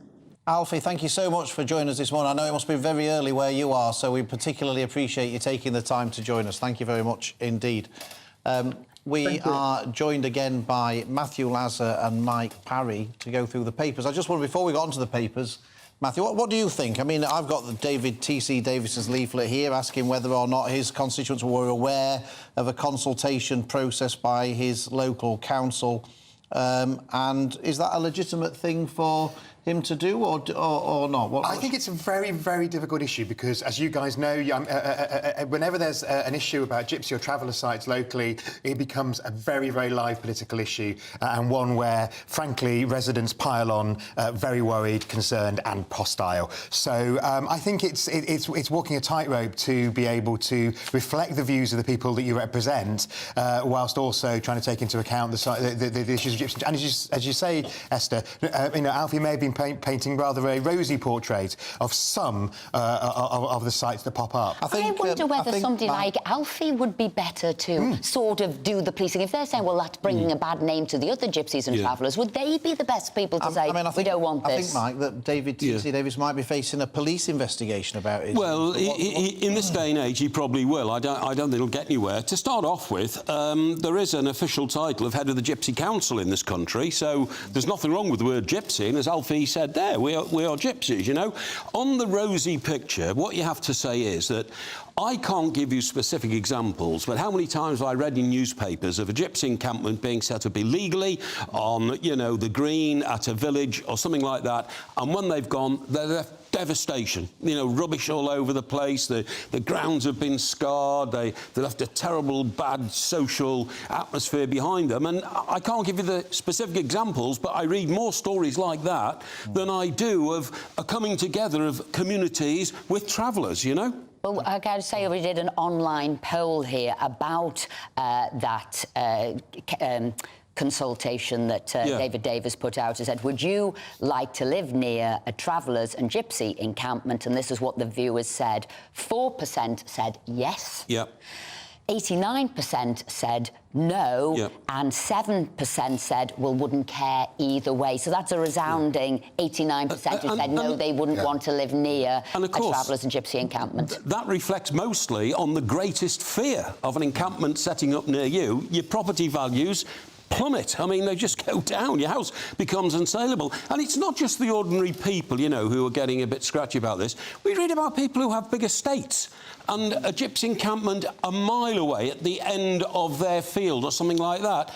And even people like that need to be reassured it's not going to damage the environment in which they live. Matthew, what's your story? That you well, quite an interesting one this morning. So Chris Bryant, the chairman of the Common Standards Committee, and you know, who've made his name over various Boris-related issues, has now turned to Nadine Dorries, to Boris's chief cheerleader, who said she was going to leave the House of Commons when she didn't get a peerage in the in Boris's resignation honours list, but hasn't gone. But it appears that she hasn't left the House of Commons formally, but she's sort of left informally because it seems that she hasn't voted more. She's only voted 4 times this year and not since April. She hasn't spoken in the House of Commons for over a year. So Chris, who's a bit of a parliamentary historian, he writes lots of books, and yes, he has got a new one out. And this may not be entirely How I got rid of Nadine, is that what it is? Yes, absolutely. I think that's what he's going to try and set it on. He's found an 1801 rule that I don't think any of us in politics knew about, which says, quote, no member do presume to go out of town without leave of the House. And he wants to get a vote in the House, and that would lead to a 10-day suspension, which would be the recall process where people in her constituency could file. I mean, what do you think about this, Matthew? Because, I mean, I think most people tend to agree, and obviously Nadine's not here to defend herself, but most people, you know, might raise a few eyebrows at her the way she's representing her constituents, and I certainly know the Prime Minister has. But do we really want to live in a parliamentary system where Chris Bryant decides whether or not you're doing a good enough job and whether or not, therefore, you should be recalled by your constituents? I mean, is there not a bit of overreach here that ultimately he should get on and look after his own constituents and let everyone else get on with looking after their own? I mean, I think there's a balance here. Fond as I am, though, of Chris, I'm not sure I'd want him to be judge and jury on his own. But, of course, local councillors have a rule that if they don't appear at a meeting for so many months, then they're automatically expelled. And and lots of local by-elections are caused by that. People move away for jobs, etc. So I think in the Commons there's a balance between people turning up and this is certainly getting ahead of steam. It's not just Chris Bryant there. It is her own association and obviously town and parish councillors there as well. I think it's a pretty disgraceful situation. I mean, she's there to represent her constituents. That means you stand up in the House of Commons and you fight for the people who put you in the job and actually pay your wages. I mean, it's obvious, isn't it? She's got the hump because of what happened to Boris Johnson, you know, and she's flounced out and said, right, you're not getting me, almost as if, you know, we're suffering because Nadine's not in the House. I think she should just do the decent thing and make her mind up that she doesn't want to do it anymore and just get out. I have a great relationship with my MP, Paul Scully, and, you know, I can contact him, ring him up and all that. And I think everybody should have that relationship with their MP, knowing that their problems will be aired in the House of Commons. It's not just in the House, it's also the local surgeries. Go on, Phil. Just a quick one. I think this is it's a sad but then a good news story. Page 5 of the Daily Star. Georgie Greer's Edinburgh Fringe show was packed out yesterday, a day after she performed to just one person. She was in tears after her one-woman play Sunsets was watched by only one spectator, and she put it out on social media, and the next day they all rallied round and it was packed. Actually, I think one of the good things here is that the one person who went to watch the show said that Georgie was so professional and brave and gave everything, even though she was the only one in there watching. And I thought that was great. And then I thought to myself, well, what's the issue with only one person watching you perform? Because when I'm in the House of Commons, very often there's only one person. And there's only one person, and can I reassure you, it isn't me. You've had enough of it at home. Exactly. It's very underwhelming. I mean, I don't know if you've done the festival. I've done the Edinburgh Festival. I've just watched it. Yeah, and our slot was 1 o'clock in the morning, but it was still as lively as anywhere else. They go right the way through the night. And a producer suddenly appeared and said, I've decided to change the show. And I said, no, don't change the show. He changed the show and the audience walked out, right? Halfway through our performance, everybody started giving us the I'm not surprised at 1 o'clock in the morning. We're going to bed with them at night. No, seriously. The performance has gone until 5 in the morning, you know.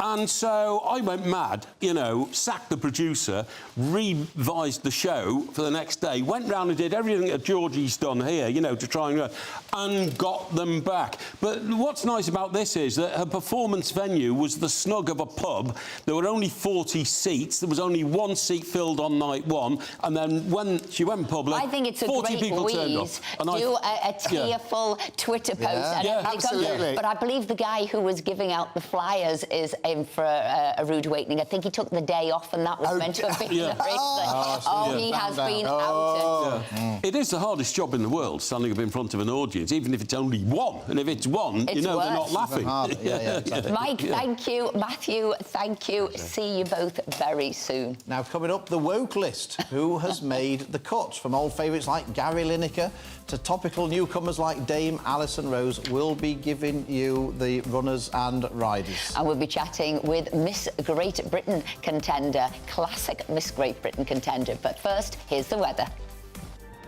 A brighter outlook with Boxed Solar. Proud sponsors of weather on GB News. Hello, my name's Rachel Ayres and welcome to your latest GB News weather forecast brought to you by the Met Office. So it's a wet and windy start to the weekend with Storm Anthony crossing the UK. This is going to bring some particularly strong winds to southern parts of Wales and southwest England, particularly into this afternoon as Storm Anthony starts to move eastwards. We'll see some heavy rain as well, some thunderstorms across central and southeastern parts of England, as well as some heavy showers across eastern and central parts of Scotland into this afternoon. But it is those winds that could bring some pretty significant impacts, so do take care if you are out and about today. Feeling pretty unpleasant with those temperatures barely getting to 20 Celsius across the south through today. As we go into this evening, though, Storm Anthony will start to pull away to the east. But for East Anglia and southeast England, we could still see some pretty blustery conditions as well as some outbreaks of rain into the early hours of Sunday. Elsewhere, though, with winds becoming lighter and some clear skies developing, temperatures will drop a little bit more readily tonight.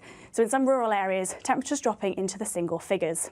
So a brighter start for Sunday compared to this morning, with that rain slowly clearing away from the east. Elsewhere, a mixture of sunshine and showers, and these could be heavy in some places in the north, but feeling more pleasant with lighter winds and those temperatures just getting into the low 20s in places. A brighter outlook with Boxed Solar. Proud sponsors of weather on GB News.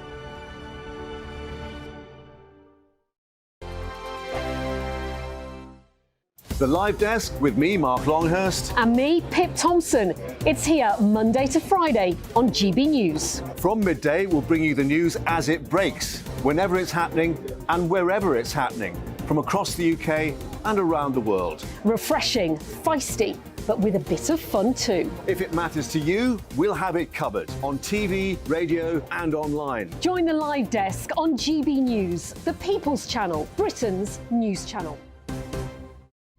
Weeknights on GB News from 6 p.m. You'll always get drama. Please stop, Michelle. I know, yeah. Please stop. Should I just shut up? Romance. You like me, I like you. There you go. There you are. Well, don't tell anybody. Adventure.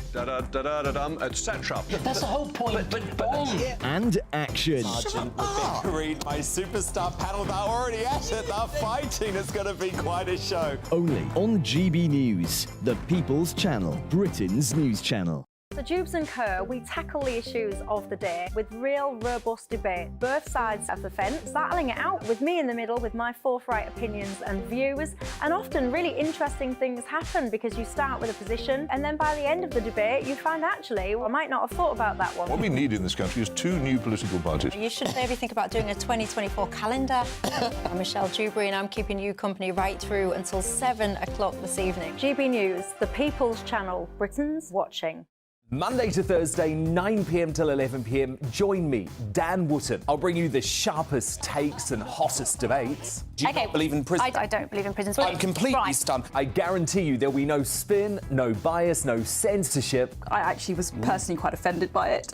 And no reason to go to bed. So I guess they've always been quite woke. That's Dan Wootton tonight on TV, radio and online. Monday to Thursday from 9 p.m. till 11 p.m. on GB News. The People's Channel, Britain's news channel. In a world of dull and predictable radio and TV shows. Oh, hi. On Mark Dolan tonight, we've got big guests. We drill into the big stories of the day. The show adds up to a brilliant listening and viewing experience. Mark Dolan Tonight is the most entertaining current affairs show ever, and that's a fact. That's Mark Dolan Tonight, Friday, Saturday and Sunday from 9. Only on GB News, Britain's news channel.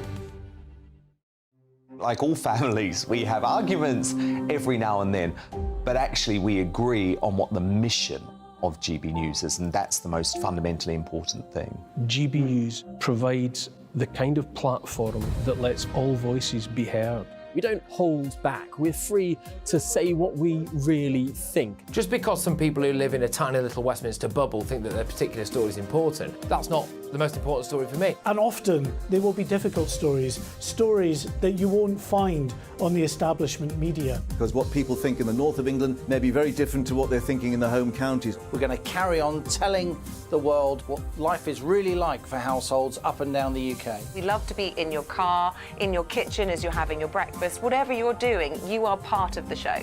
If it matters to you, it matters to us. Britain's watching. Britain's watching. Britain's watching. We're proud to be GB News, the People's Channel, Britain's news channel.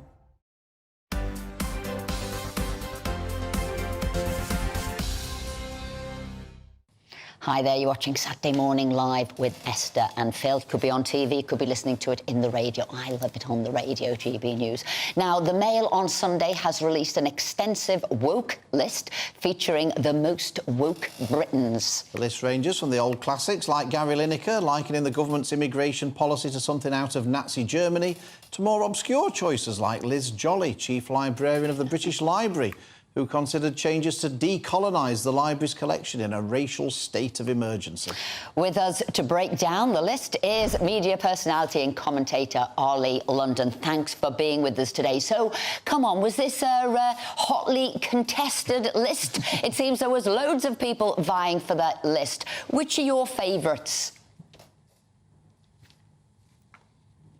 You know, I think there was a lot more people that could have been on this list because, to be honest, there are so many woke people right now. I think Gary Lineker definitely deserves his place, and rightly so. Sadiq Khan probably should have scooped the #1 prize for his ULEZ expansion.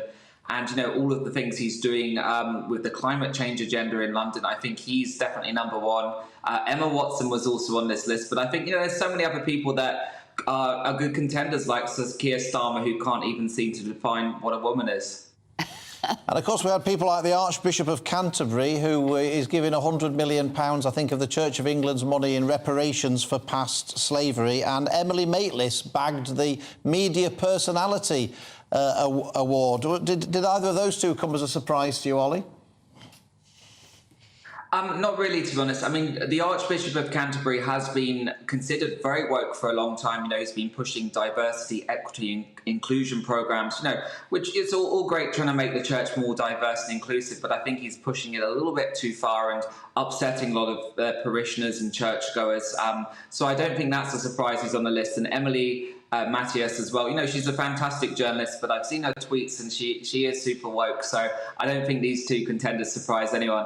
I actually thought Carol Vorderman might have been pushing her close for the Media Personality one, but anyway, I suppose this is all subjective. It's all subjective, isn't it? I guess, Ollie, people might say, you know, the people who sort of won these awards, they might see it as a badge of honour, really. I mean, I suppose lots of people who use the word woke in a sort of pejorative sense, people might say, well, you know, isn't being woke just being aware and concerned about social injustice and discrimination? Well, I think being woke is about taking it too far. You know, we have, for instance, some people that are woke that, you know, push the trans agenda on kids, and that is considered woke. And then you have Just Stop Oil activists, which are considered super woke, you know, gluing themselves to the street, concreting themselves to the road. So I think, you know, there are different definitions of woke, but I certainly think there are a number of people, like you said, Carol Vorderman definitely should have been on the list for her, you know, views and her tweets. But, you know, there are different definitions of woke, but I think there are a number of people. Gary Lineker really did deserve to be on that list, so I'm glad he's on there.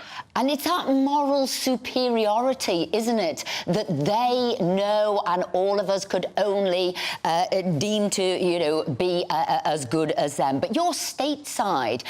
There must be lots of people in America that are vying for the top position. Some might even say Meghan and Harry, our very own Meghan and Harry. Well, I definitely think you'd find Meghan Markle the #1 most woke person in the US. I mean, we've all seen her on interviews and, you know, she just goes around acting like a victim and a professional victim. And I think, you know, Meghan is very privileged. She lives in a beautiful mansion in Montecito. She has a title, the Duchess of Sussex. And, you know, I think many people do see her as super woke. She's always complaining. She's always moaning.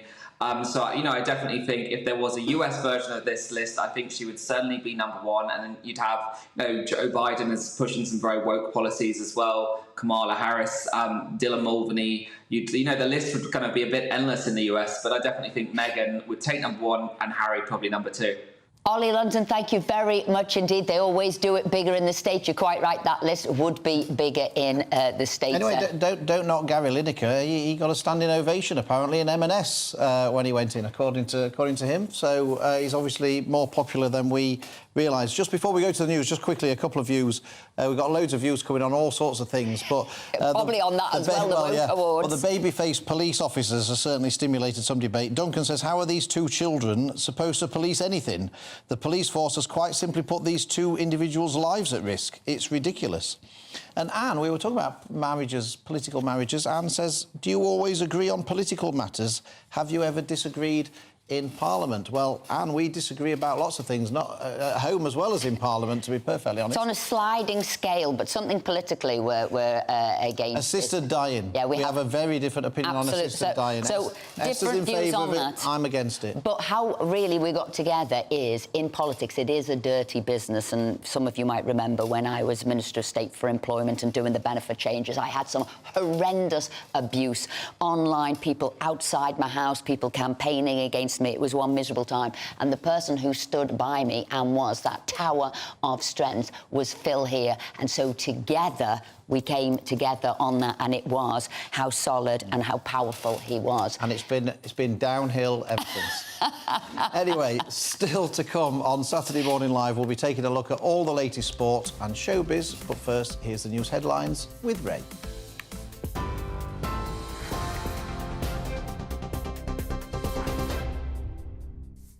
32 minutes past 11, here's the latest. The Met Office is warning of possible danger to life as Storm Anthony hits part of the UK.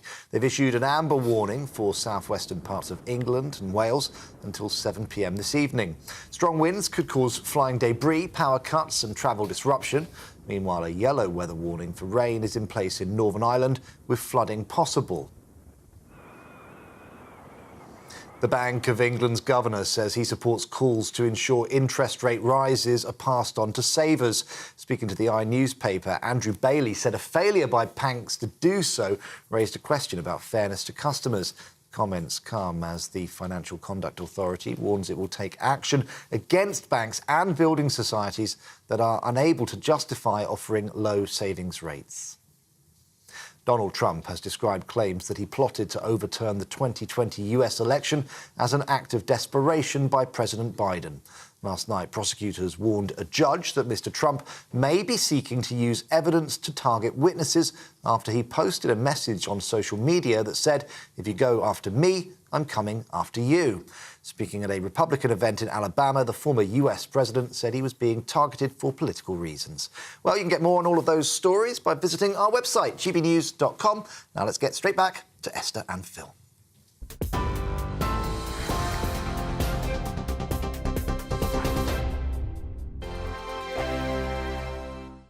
What you get for breakfast is something that, if we do our jobs right, you will wake up to news that you didn't know the night before. It's a conversation. It's not just me and Eamon. We want to get to know you, and we want you to get to know us. From 6, it's Breakfast with Eamon and Isabel. Monday to Thursdays on GB News, Britain's news channel. Westminster is going around in ever-decreasing circles, followed by the media. Britain is broken. How on earth did we get into this mess? But more importantly, how do we get out of it? Join me at 7 p.m, Monday to Thursdays on Farage, here on GB News. We will have open, rational debate. We've got to work out how Britain moves forward from this. Join us here on GB News, the People's Channel. Britain is watching. When the news happens, it happens here. And really important breaking news. Breaking news this morning. On TV, radio and online, the news starts here on Britain's Newsroom. All the biggest stories and the answers that you need from across the UK and beyond. Join Britain's Newsroom from 9:30 on GB News. The People's Channel, Britain's news channel. Join me, Patrick Christie's, Monday to Friday, 3 till 6. We tackle the day's news agenda like you've never seen before. It's high tempo, high octane, the most controversial topics and the best guests. You will not be able to take your eyes and ears off it. I'm not afraid to ask the questions that you really want answered. 3 till 6 p.m, Monday to Friday on GB News, the People's Channel, Britain's news channel. People in Britain, they love free speech, but they also love fair play. I don't care if I'm speaking somebody from a trade union, from the Labour Party, somebody from the SNP. And I think the viewers like to see that actually we can challenge one another, but in a positive way. We think we ask the questions that people want to ask, and often we ask the questions that we wanted to ask in Parliament but never got the chance to ask. So join us every Saturday, 10 a.m. till noon on GB News, Britain's news channel. Hi, I'm Dan Wootton. You can watch me live on GB News Monday to Thursday from 9 p.m. And did you know that you can also watch and listen live on our website, gbnews.com? You'll always be up to date on the latest breaking news, as well as enjoying the best stories, opinions and shows. You can even join the debate under our live player as you're watching. So head straight to gbnews.com on TV, radio and online. GB News, Britain's news channel. It's all about family, being in people's living rooms, all the interaction and getting to know who our viewers and listeners are. When I was young, my dad used to say, Nana, stop arguing. I wanted an outlet that would enable me to give my opinion. People are going through a really hard time right now, and I know that you don't feel like you're being listened to by the establishment. I came to GB News because it's the People's Channel, and I want the audience to have their say on the events of the day. We're dynamic. We do something different. Democracy shows that the wisdom of the nation is in its people. I get to travel to find out what the story is from a personal perspective. The British people aren't fools. We know when we're not being told the full story. We've got to work out how Britain moves forward from this. It's the best country in the world. The establishment had their chance. Now we're here to represent your views. Britain's watching. Britain's watching. Britain's watching. We're proud to be GB News, The People's Channel. Britain's news channel.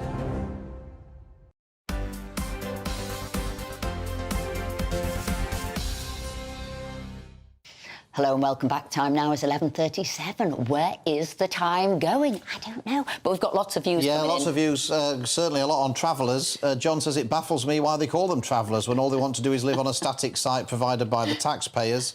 And Trev says everyone needs a place to stay as long as they leave it clean with no mess. But unfortunately, most travellers don't leave it clean.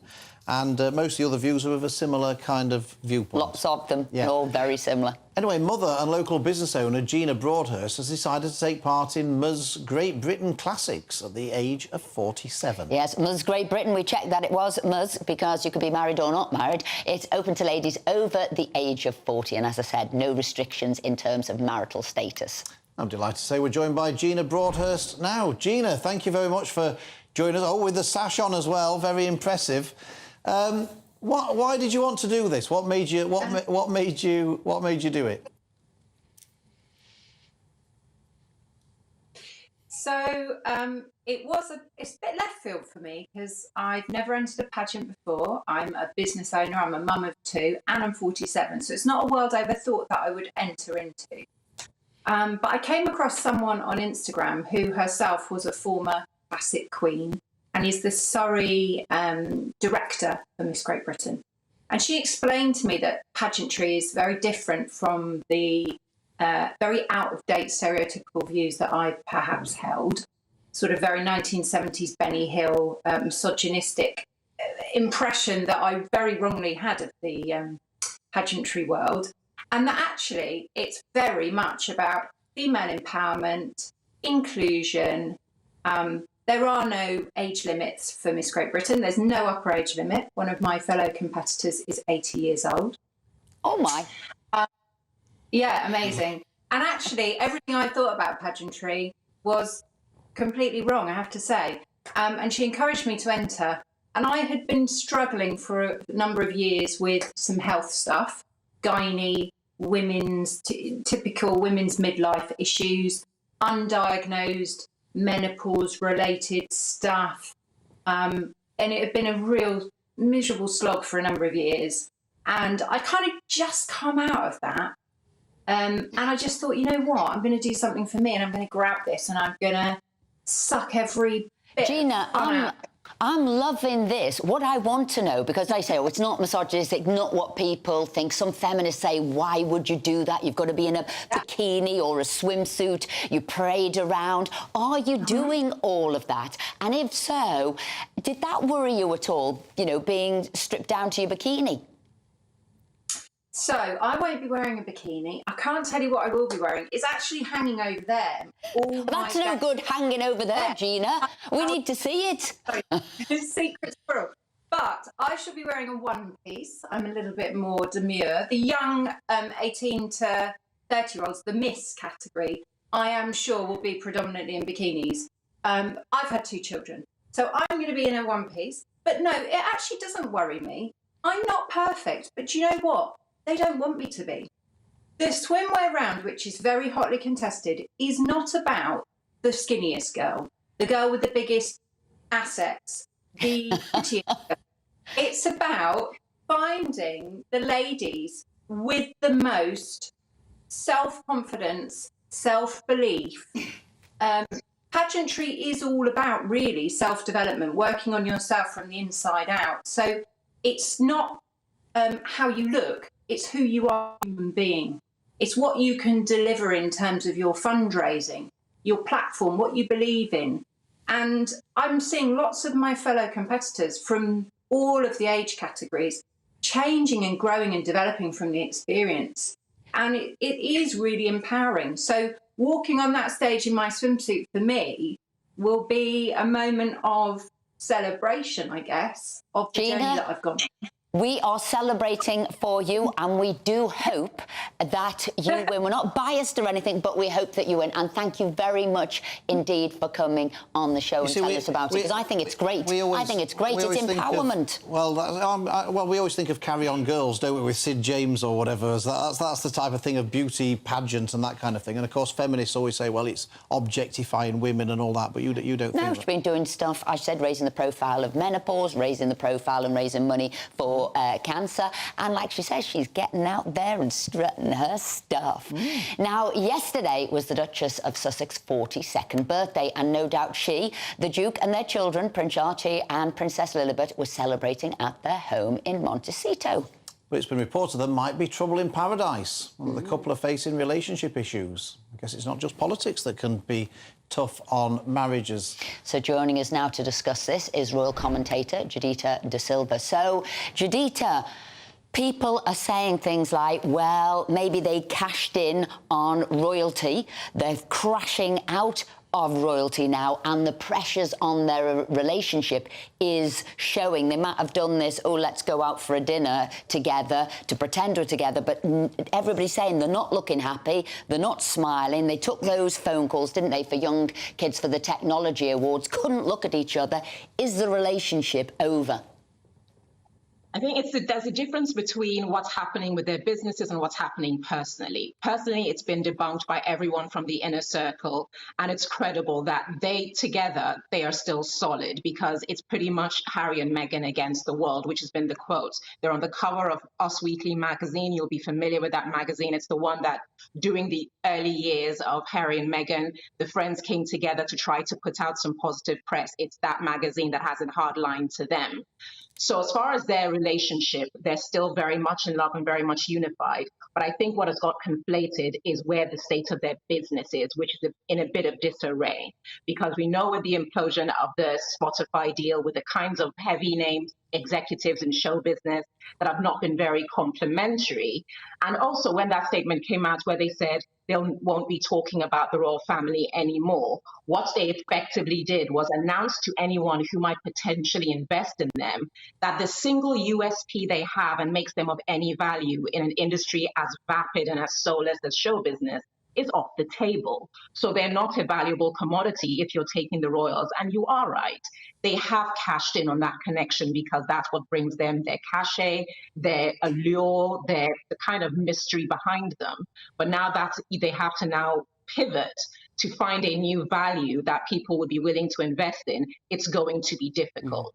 And they're now going to have to see that you haven't got a discernible talent. You're not singers. You're not great actors. You're not politicians. You're just people. So what do you have on the table that will get people to keep rolling in the money that you've enjoyed thus far? It will be hard. So that's what people are getting confused. It seems to be as well, the narrative in the newspapers are they're getting snubbed by people. So whether it's famous people, whether it's the Beckhams or people in the States, or whether it's their own family snubbing them, which is meant to be this sort of commemoration of the 1 year since the Queen died. Is this right? Are people saying we really don't want to be associated with you? It's an interesting one. As far as the royal family, they did say that from their representatives, there was no snubbing. There's just going to be the king and queen privately commemorating the first anniversary of his accession to the throne and the passing of the late Queen Elizabeth II. And members of the royal family will be going in and out of Balmoral, which is where they'll be doing it, keeping in tradition with what Queen Elizabeth did, or spending almost every anniversary of the passing of her father, George VI, at Sandringham, where he passed. What has happened is, like, Harry and Meghan will be on September 9th. They will be at the inauguration of Invictus, but they will not be going to the castle. That's what they've said. But it's not a snub. They're just not going to be passing through the Balmoral like other members of the family. But as far as celebrities, what you will notice is after the Netflix documentary came out, there wasn't such a public wave of endorsement and support because, simply put, celebrities have brands to preserve, and privately their publicists will tell them, you can support Harry and Meghan as people privately, but in public, based on where they stand, to publicly endorse Harry and Meghan, you're going against the royal family of Britain. Do you want that for your brand? You want to perform in the UK. You want to do business in the UK. As an advisor, they would tell them, be friends with Harry and Meghan, but don't jeopardize your brand by being seen to be going against the UK royal family. That's what's been happening, because everybody has to think at the end of the day, it's survival of the fittest. Judita De Silva, always there, knowing what's going on in the royal family. Thank you for joining us. And it makes sense, doesn't it? You don't want to be associated with things if people then aren't going to turn up to your premiere in London, aren't going to go to your theatre production, and aren't going to go to your new cinema production. But here now with all the latest showbiz goss and sports gossip is Aidan McGee and Hayley Palmer. Interesting that there, isn't it? People not wanting to be associated with Meghan and Harry for what it might do to them and the brand. But we wanted to talk about Cake Gate 1 and 2. It's been a big thing this week. Sorry about my voice, by the way. It sounds a bit dodgy. Well, I'm going to say, I always thought... We won't ask. I always thought Hayley had a deep voice. It is now super, super deep. I warned everyone in advance. We won't ask. I think it's self-inflicted from my birthday. It's because you were partying all last week for your birthday. My karaoke party, so I apologise about that. But Cake Gate, because I ate a lot of cake last week. But yes, it's all been kicking off in the paper with the actress from Coronation Street, Catherine Tilsley, and I just feel it has been a little bit blown out of proportion, because I think we do live in a day and age where people are promoting things on Instagram, but I think there's a level of respect. I think if you do promote something on Instagram, you have to do it in a way that works well with the company. So, for example, in this case, her PR company had asked for some cakes for her birthday, and obviously that didn't work for the cake lady. She said no. But I think, did she have to put it everywhere? Could she have not just discreetly said, oh, no, sorry, that's not going to work? I think trying to persuade a firm in Yorkshire to take anything other than money for their products was a brave shout. I mean, are these celebrities not just freeloaders? You get a lot of free stuff. You told me. No, but I think you know, when you are in the public eye, you are offered free stuff. I think that's different to asking for it, isn't it? And I do you think send your email them sometimes. Aidan, we're trying to have a conversation. So, but I think this is the difference here. They approached a company, and I think it was really rather crude the way the PR company got into, oh, can we have this for free? We'll do whatever.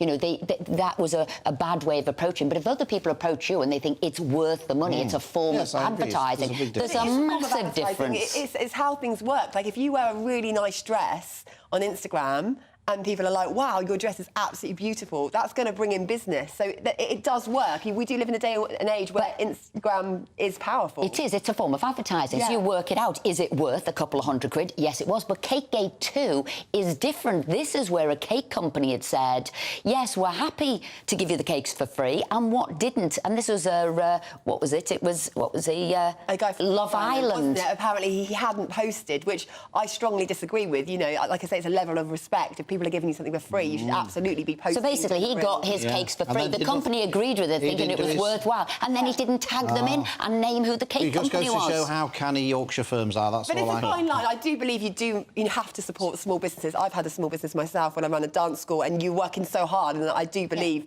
You know, definitely. And like she said, and I totally agreed with her, she said, I can't pay my mortgage from photos, I can't pay my wages from photos, so no. Aidan, start of the football season, the EFL, big game of the day, Crawley versus Bradford City, obviously, start of the Scottish Premiership. Yeah. Well, look, there's some important news on Harry Kane, actually. We had another bid last night from Bayern Munich, 100 million euros, including a few add-ons as well. We believe there's going to be some movement on that today. They're close to agreeing a deal, so that's in the last hour. I've heard that, so I thought I'd bring you up to date. He's just about to break Alan Shearer's record of the most Premier League goals. He's not going to go to Germany, is he, and miss out on that? And miss out on £600 a week by not going. Oh, well, I think it suits Tottenham because they don't want to sell to a rival. Because it's very embarrassing if he goes to Liverpool, Man United, Man City, whatever, and in 3 months' time he comes back to White Hart Lane, bags a hat-trick and rubs the Tottenham fans' noses in it. This is their last chance to get him out of England and get him to Germany, where he's not going to be so much of a threat. Yes, he's at a super club, he can win trophies, but it's not going to directly affect Tottenham Hotspur.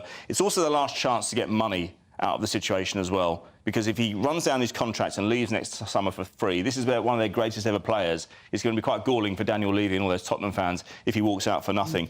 Then they have to measure that against the value of keeping him for another season, because if he's not there next season, they're not going to perform as well, and the prize money isn't going to be as high. So I think he's going to go. I think this is the last chance he's going to go. 600,000, that's a week. I'm quite sure. Would you do it for 200,000? I'd do it for half that. Yeah, there you go. I can see you. Why not score half the goals, to Germany. And of course, it's the what I used to call the Charity Shield, Community Shield tomorrow. Community Shield tomorrow, Arsenal, Man City. Is that going to show us who's going to win the title, do you think? Well, not necessarily, because Gabriel Jesus, the former City striker who now plays for Arsenal, he's having minor surgery on a knee injury. Probably should have been done earlier in the summer, to be honest with you, but he felt a bit of soreness, so he's not going to be around.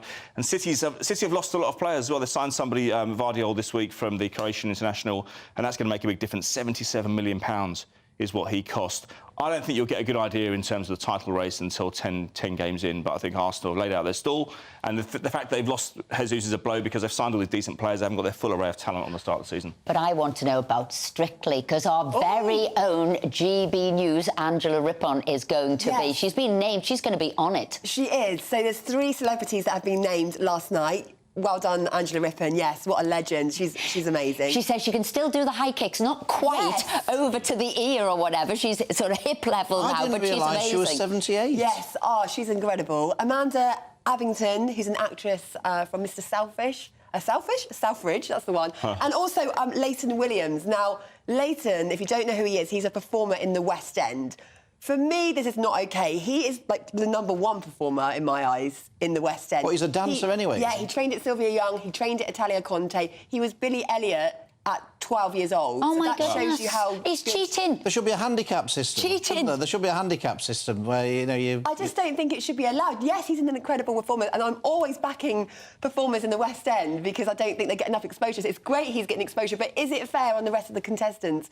No, we're with you. We're going to start a campaign to get him off. You could do it. To get Angela to win and get him off. Thank you both very much indeed. Aidan Haley, thank you for being with us. And it's glorious Goodwood today as well, I should just say. Last day of glorious Goodwood today, and it's going to pour down with rain all day, so soft ground there. Anyway, we're back at 10 a.m. next Saturday. We'll see you then. But coming up next, it's GB News Saturday with Dawn Neeson. Looks like things are heating up. Boxed boilers, proud sponsors of weather on GB News. Hello, my name's Rachel Ayres and welcome to your latest GB News weather forecast brought to you by the Met Office. So it's a wet and windy start to the weekend with Storm Anthony crossing the UK. This is going to bring some particularly strong winds to southern parts of Wales and southwest England. particularly into this afternoon as Storm Anthony starts to move eastwards. We'll see some heavy rain as well, some thunderstorms across central and southeastern parts of England, as well as some heavy showers across eastern and central parts of Scotland into this afternoon. But it is those winds that could bring some pretty significant impacts, so do take care if you are out and about today. Feeling pretty unpleasant with those temperatures barely getting to 20 Celsius across the south through today. As we go into this evening, though, Storm Anthony will start to pull away to the east. But for East Anglia and South East England, we could still see some pretty blustery conditions as well as some outbreaks of rain into the early hours of Sunday. Elsewhere, though, with winds becoming lighter and some clear skies developing, temperatures will drop a little bit more readily tonight. So in some rural areas, temperatures dropping into the single figures. So a brighter start for Sunday compared to this morning, with that rain slowly clearing away from the east. Elsewhere, a mixture of sunshine and showers, and these could be heavy in some places in the north, but feeling more pleasant with lighter winds and those temperatures just getting into the low 20s in places.